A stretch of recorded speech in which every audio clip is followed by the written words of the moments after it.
History media T V کے معزز ناظرین، السلام علیکم۔ ناظرین اکرام، آج ہم آپ کو تاریخ کے ایک بہت بڑے غدار کے بارے میں بتائیں گے کہ وہ غدار کون تھا، کہاں سے تعلق رکھتا تھا اور اس کو غدار کیوں کہا جاتا ہے۔ تو ناظرین اکرام، بھارتی ریاست مغربی بنگال کے علاقے مرشد آباد میں ایک عظیم اور عالی شان محل کے کھنڈرات موجود ہیں۔ جو بھی اس کے پاس سے گزرتا ہے وہ اس محل پر لعنت لازمی بھیجتا ہے، اس پر تھوکتا ہے، اور کچھ جذباتی لوگ اپنی چپل اتار کر اسے مارنا شروع کر دیتے ہیں۔ اس محل کا نام ہے نمک حرام ڈیوڑی۔ یہ نام ہم نے نہیں رکھا، بلکہ یونیسکو کی دستاویزات میں بھی اس کا نام ٹریٹرز گیٹ ہی ہے۔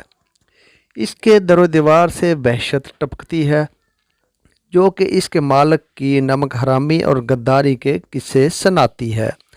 آج سے تقریباً 250 سال قبل نمک حرام ڈیوڑی کے نام سے موسوم یہ کھنڈرات ایک شاندار محل ہوا کرتے تھے، جس کا مالک میر جعفر بہادر تھا۔ یہ شخص انتہائی غریب خاندان سے تعلق رکھتا تھا اور مفلوق الحال شخص تھا۔ ان دنوں مغل سلطنت کی کمزوری کے سبب کئی ہندوستانی صوبے خود مختار ہو چکے تھے، جن میں سے ایک بنگال بھی تھا۔ اس کا شمار ہندوستان کے دولت مند ترین علاقوں میں ہوا کرتا تھا۔ ان دنوں بنگال کے نواب علی وردی خان تھے۔ میر جعفر نے انہی کے دور میں نواب کی فوج میں ایک چھوٹی سی ملازمت اختیار کی اور اپنے شاطر دماغ کی وجہ سے ترقی کرتے کرتے سپہ سالار کے عہدہ تک جا پہنچا۔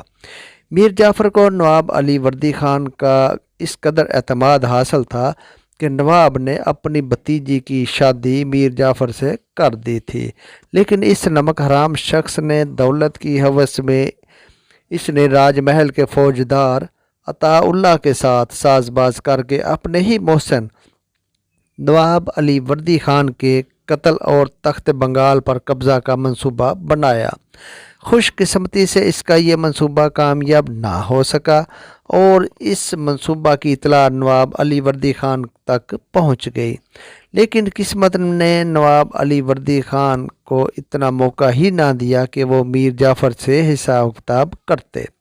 1756 میں نواب علی وردی خان کے انتقال کے بعد ان کے نواسے نواب سراج الدولہ صرف 23 سال کی عمر میں بنگال کے حکمران بنے۔ حالانکہ نواب سراج الدولہ انتہائی نرم دل انسان دوست اور مذہبی قسم کے انسان تھے، مگر اس کے باوجود ان کا نواب بننا میر جعفر کو ایک آنکھ نہ بھاتا تھا۔ وہ پہلے دن سے ہی نواب کا تختہ الٹنے کے منصوبے بناتا رہا۔ ان دنوں انگریز تجارت کی آڑ میں ہندوستان میں خفیہ طور پر اپنی جڑیں مضبوط کر رہے تھے۔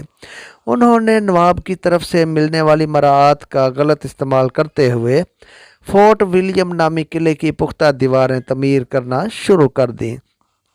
ٹیکس اور کسٹم ڈیوٹی چوری کرنا انگریزوں کا معمول تھا۔ اس کے علاوہ انگریز ریاستی مجرموں اور غداروں کو پناہ دینے لگے۔ نواب سراج الدولہ کو انگریزوں کے اس فعل کا جب علم ہوا تو اس نے انگریزوں سے تمام معاہدوں کو بالائے طاق رکھتے ہوئے کلکتہ میں اپنی فوجی تعداد بڑھانی شروع کی اور نواب سراج الدولہ نے متعدد انگریزوں کو گرفتار کر لیا۔ یہ تمام واقعات انگریزوں اور نواب سراج الدولہ کے درمیان جنگ کا سبب بنے۔ اس جنگ کو تاریخ میں جنگ پالیسی کے نام سے یاد کیا جاتا ہے۔ اسے دنیا کی عجیب و غریب جنگ بھی کہا جاتا ہے، کیونکہ ایک طرف نواب سراج الدولہ کی 50,000 مسلح فوج تھی تو دوسری طرف مقابلہ میں انگریزی افسر رابرٹ کلائیو کی 3,000 کی ایک چھوٹی سی ٹکڑی تھی۔ اس ٹکڑی میں سے بھی 2,700 افراد کا تعلق ہندوستان سے تھا۔ اس کے ساتھ ساتھ نواب سراج الدولہ کے پاس 53 توپیں بھی تھیں، جبکہ انگریزوں کے پاس صرف 12 توپیں تھیں۔ اس تمام تر ساز و سامان کے باوجود نواب سراج الدولہ یہ جنگ ہار گیا۔ پالاسی کے مقام پر ہوئی اس جنگ میں ریاست بنگال کو اگلے 200 سال کے لیے انگریزوں کی غلامی میں جھونک دیا۔ یہی نہیں بلکہ بنگال کی فتح نے انگریزوں کے لیے تمام ہندوستان پر قبضے کے دروازے کھول دیے۔ لیکن یہ سب ہوا کیسے؟ اس کا جواب ہے میر جعفر خان بہادر۔ جی دوستو، یہی وہ غدار وطن تھا جس نے اپنے ذاتی مفاد کی خاطر ہندوستان کو صدیوں کی غلامی میں دھکیل دیا۔ جنگ پلاسی سے قبل انگریز یہ جانتے تھے کہ نواب سراج الدولہ کی فوجوں کو شکست دینا ان کے لیے ناممکن تھا۔ اس لیے انہوں نے نواب کے مخالف رشتہ داروں اور اعلیٰ عہدہ داروں سے ساز باز کی۔ ان میں سے نمایاں میر جعفر تھا، جو بنگال میں نواب سراج الدولہ کے بعد سب سے بااختیار شخص تھا اور بنگال کی فوجوں کا کمانڈر ان چیف بھی تھا۔ تخت کے لالچ میں یہ شخص اپنی زیر کمان فوج لے کر انگریزوں کے ساتھ جا ملا اور نواب سراج الدولہ کی یقینی فتح کو شکست میں تبدیل کر دیا۔ جنگ شروع ہونے سے قبل کچھ وفادار عمائدین سلطنت نے نواب سراج الدولہ کو میر جعفر کے ارادوں سے باخبر کرنے کی کوشش کی، جن میں میر مدن بھی شامل تھا، جس پر نواب سراج الدولہ نے میر جعفر کے قدموں میں اپنی پگڑی رکھتے ہوئے کہا کہ ماما، یہ پگڑی آپ ہی نے مجھے پہنائی تھی، اب اس کی عزت رکھنا بھی آپ پر ہی فرض ہے۔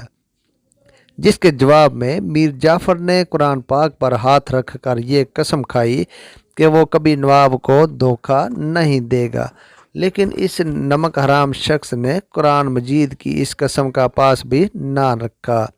جنگ میں پسپائی کے بعد نواب سراج الدولہ اپنی بیوی اور بیٹی کے ہمراہ پٹنہ شہر کی ایک خانقاہ میں بھیس بدل کر روپوش ہو گئے، لیکن میر جعفر کے سپاہیوں نے ان کو ڈھونڈ نکالا۔ بعد ازاں میر جعفر کے بیٹے میر میراں کے حکم پر نواب سراج الدولہ کو پھانسی دے دی گئی۔ نواب کو شہید کرنے کے بعد ان کی لاش کی بری طرح توہین اور بے حرمتی کی گئی اور اس غدار میر جعفر نے نواب کی اس مسخ شدہ لاش کو ہاتھی پر رکھ کر تمام مرشد آباد میں گمایا، جو کہ سلطنت کا دارالحکومت تھا، اور اپنے نئے نواب ہونے کا اعلان بھی کر دیا۔ لیکن دوستو، میر جعفر کے خود مختار نواب بننے کا خواب کبھی پورا نہ ہو سکا، کیونکہ اس فتح کے بعد انگریزوں نے بنگال کا تمام خزانہ اور ہیرے جواہرات لوٹ لیے، جبکہ میر جعفر کو صرف ایک کٹھ پتلی حکمران کی حیثیت نصیب ہوئی، جس سے تنگ آ کر میر جعفر نے ڈچ باشندوں یعنی ولندیزیوں کے ساتھ مل کر انگریزوں سے چھٹکارا حاصل کرنے کی کوشش کی۔ جواب میں انگریزوں نے چنسورہ کے مقام پر ولندیزیوں کو شکست دی اور میر جعفر کو نوابی سے فارغ کر دیا۔ اس کے بعد نواب کی کرسی پر میر جعفر کے داماد میر قاسم کو بٹھایا گیا۔ جلد ہی وہ بھی انگریزوں کی بیجا مداخلت اور تقاضوں سے تنگ آ گیا اور نوابی دوبارہ میر جعفر کو مل گئی، لیکن جب تک یہ غدار زندہ رہا، انگریزوں کی ٹھوکریں کھاتا رہا اور ان کے تلوے چاٹتا رہا۔ یہ شخص دنیا بھر میں غداری کی علامت بن گیا۔ اس کی نسلیں دنیا بھر میں جہاں بھی موجود ہیں اس شخص کے نام سے دور بھاگتی ہیں۔ میر جعفر کے نام کو آج ایک گالی کی حیثیت حاصل ہے، جبکہ اس کی قدیم رہائش گاہ کو اس کے آقا یعنی انگریزوں نے ہی غدار ڈیوڑی یعنی ٹریٹرز گیٹ کا نام بھی دے رکھا ہے۔